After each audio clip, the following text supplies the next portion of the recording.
Brigada Balita Nationwide. Samantala mga kabrigada, ang edukasyon sa Pilipinas abay nasa lowest point na raw ayon yan sa CHED.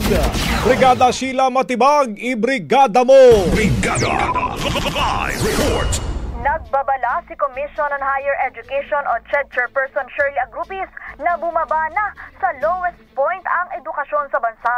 Sa isa niyang speech, sinabi ni Agrupis na nakausap niya ang mga legislators at dito nabanggit na nasa very fortunate o unfortunate season sila ng administrasyon ni Pangulong Bongbong Marcos kung saan tila lugmok ang edukasyon sa Pilipinas.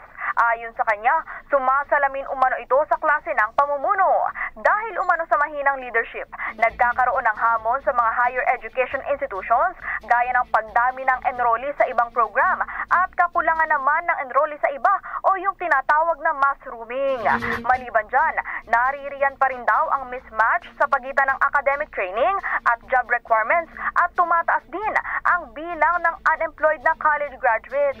Upang matugunan ang naturang mga suliranin, mababatid na nilagdaan ng CHED kahapon ang kasunduan kasama ang Develop Academy of the Philippines o DAP para sa pagpapatupad ng Leadership Development Program para sa mga academic leaders.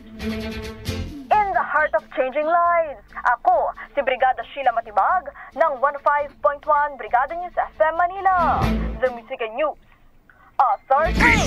Ang bahaging ito ay hatid sa atin ng Guard C Plus with Zinc Capsule. Always protektado ang kalusugan.